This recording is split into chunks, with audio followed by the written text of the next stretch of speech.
এটা ছিল আমার আর একটা মিষ্টি ক্লায়েন্ট, যে চলে এসেছিল একটা পার্টি লুক নেওয়ার জন্য আমার পার্লারে। ভীষণই গ্লোয়িং এবং গর্জিয়াস একটা মেকআপ লুক আমার কাছে ডিমান্ড করেছিল, তাই ঝটপট আগে শাড়িটা পরিয়ে নিয়ে ওর স্কিন প্রিপারেশনটা করে নিচ্ছিলাম খুব ভালোভাবে, যাতে একটা গ্লোয়িং মেকআপ লুক ওকে আমি দিতে পারি। একদম নর্মাল ভাবে আজকে ও শাড়িটা পরতে চেয়েছিল, তাই ছোট ছোট পিন করে একদম সিম্পল ভাবে ওকে শাড়িটা পরিয়ে নিয়েছিলাম। ওর স্কিনটাও ছিল ভীষণই সুন্দর, কোনো রকম কোনো প্রবলেমই ছিল না। তো এরকম একটা সুন্দর স্কিনে কিন্তু গ্লোয়িং একটা মেকআপ লুক দেওয়া যেতেই পারে। স্কিন প্রিপারেশন করার পর খুব সুন্দরভাবে বেসটাকে আমি রেডি করে নিয়ে পাউডার দিয়ে সেট করে নিয়েছি।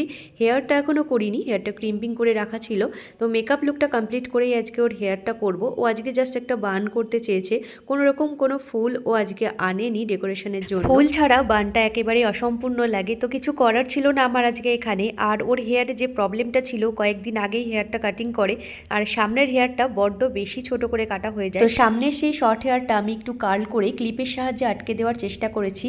আর এটা ছিল ওর ফাইনাল লুক। তো দেখে অবশ্যই জানিও যে আজকের এই পার্টি মেকআপ লুকটা তোমাদের কেমন লাগে। তোমরাও চাইলে তোমাদের স্পেশাল দিনে আমাকে বুকিং করে নিতে পারো।